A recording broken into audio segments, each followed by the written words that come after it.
ए भास्कर, काय हो मोला लोरमी शहर ले चलता गा। काबर जाबे भाई? सुनता यदि बतावत हम।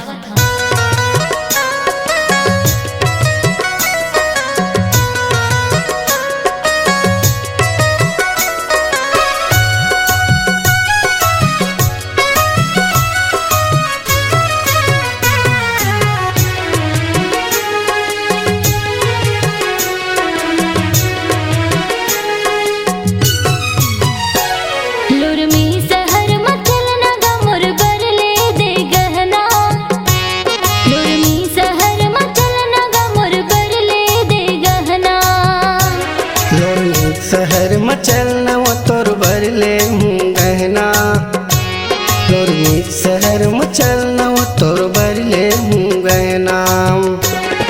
घर के धान तू साइड में बेचे, घर के धान तू साइड में बेचे, निकाल के दे हूँ रुपया। लोरमी शहर में चलना गा मोर भर ले दे गहना, लोरमी शहर में चलना गा मोर भर ले दे गहना।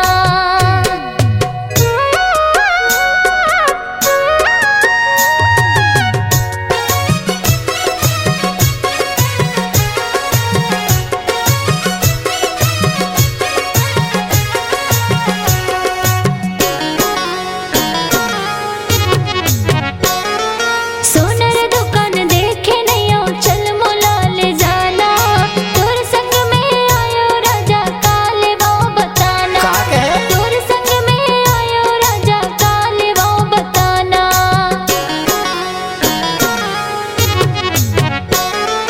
काकल बेटे हरानी मोला चल बताना, मन पसंद के तोर बल्ले हूँ छाट के निकलवाना। अच्छा?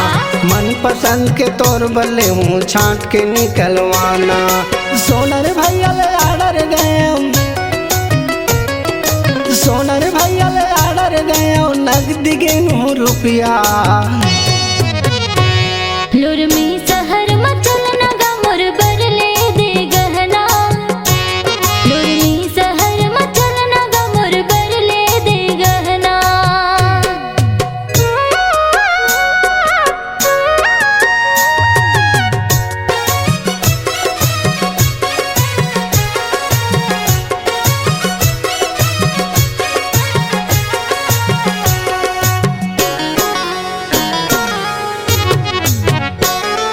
सोना ले हूँ, चांद ले हूँ, औ ले हूँ मैं रुपया, पाँव के पैरी नाक के नथनी ले हूँ राजा मैं बिछिया। ले हूँ जी। पाँव के पैरी नाक के नथनी ले हूँ राजा मैं बिछिया।